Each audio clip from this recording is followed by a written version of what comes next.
बुद्ध की कहानियां भले ही आज के समय की न हों, लेकिन उनकी कहानियां मानवीय भावनाओं से जुड़ी हुई हैं। इसीलिए वे आज भी हमारा मार्गदर्शन करते हैं। यही कारण है कि बुद्ध की कहानियां अत्यंत लोकप्रिय हैं। इसीलिए आज हम आपके लिए बुद्ध की एक लोकप्रिय कहानी लेकर आए हैं, जिसका शीर्षक है जब कोई अपमान करता है। ये जीवन से जुड़ी कहानी है और इसलिए सभी को पसंद आती है। हमें उम्मीद है कि आपको गौतम बुद्ध की यह कहानी पसंद आएगी। एक बार बुद्ध किसी गांव से गुजर रहे थे। उस गांव के लोग उसे पसंद नहीं करते थे। उन्होंने बुद्ध को घेर लिया और गालियां देने लगे। सबसे ज्यादा गुस्सा गांव के नेता को हुआ। उसने उल्टे बुद्ध को गाली देना शुरू कर दिया, लेकिन बुद्ध इस सब से बेपरवाह होकर मंद मंद मुस्कुराते रहे। सरदार बहुत देर तक बुद्ध को गालियां देता रहा, लेकिन कुछ देर बाद उसका मुंह सूखने लगा, जिससे वह चुप हो गया। यह देखकर बुद्ध ने कहा, यदि तुम्हारी बात पूरी हो जाए तो मुझे आगे बढ़ना चाहिए। मुझे आगे गांव जाना है, वहां लोग मेरा इंतजार कर रहे होंगे। ये देखकर गांव का एक आदमी बोला, हम आपका अपमान कर रहे हैं, गाली दे रहे हैं, लेकिन आप जवाब देने की बजाय मुस्कुरा रहे हैं। आप इस पर प्रतिक्रिया क्यों नहीं देते? बुद्ध ने कहा, वत्स, तुम्हें आने में थोड़ी देर हो गई। 10 साल पहले आते तो मजा आता, क्योंकि 10 साल पहले मैं भी तुम्हारे जैसा था। यदि उस समय तुम मेरे बारे में बुरा बोलते या मुझे गाली देते तो मैं भी क्रोधित हो जाता। इससे ज्यादा तो मैं तुम्हें गाली देता। संभव है कि वह शारीरिक हिंसा का भी सहारा ले, लेकिन अब मैं आगे बढ़ चुका हूं। मैंने अपना सारा गुस्सा और नफरत पीछे छोड़ दी है।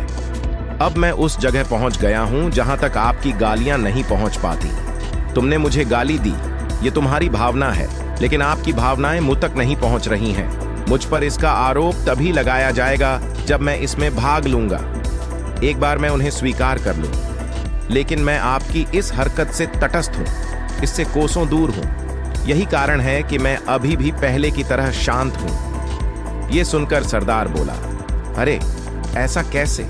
मैंने तुम्हें गालियां दी हैं और पूरे गांव के सामने तुम्हें गालियां दी हैं। फिर इसे लेने या न लेने का क्या मतलब? बुद्ध ने कहा, वत्स, मैं कल एक गांव में गया था।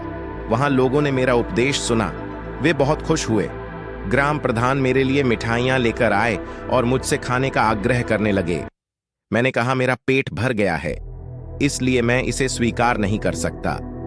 यह सुनकर वह व्यक्ति मिठाई वापस लेकर चला गया, क्योंकि जब तक मैं कुछ ना लूं, कोई मुझे कैसे दे सकता है? इसमें मेरी सहमति तो आवश्यक है ना?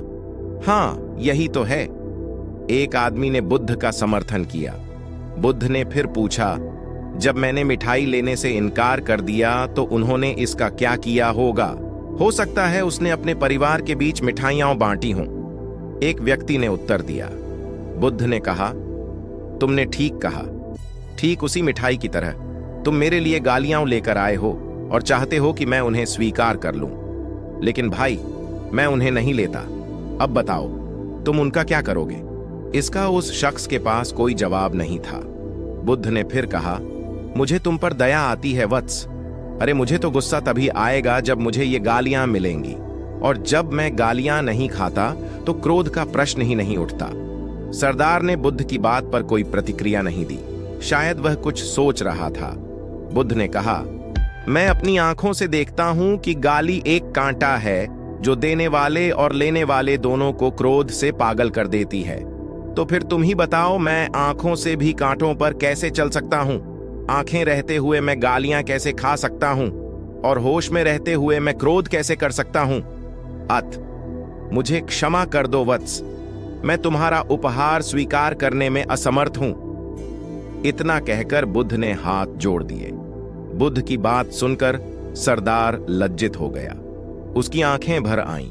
वह कुछ कहना चाहता था, लेकिन उसके होठों ने जवाब दे दिया, और जब उससे और सहन न हुआ तो वह बुद्ध के चरणों में गिर पड़ा।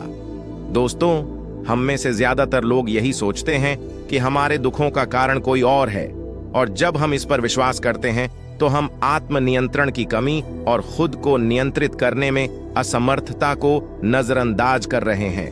वास्तव में यह हम पर निर्भर करता है कि हम दूसरों द्वारा प्रदत्त नकारात्मकता को स्वीकार करते हैं या नहीं।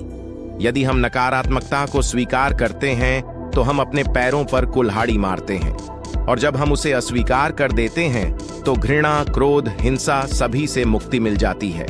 दोस्तों, हम आशा करते हैं कि आपको यह बुद्ध कहानी जब कोई अपमान करता है पसंद आई होगी। दोस्तों, हम आपसे फिर मिलेंगे ऐसे ही रोचक और उपयोगी कहानी के साथ।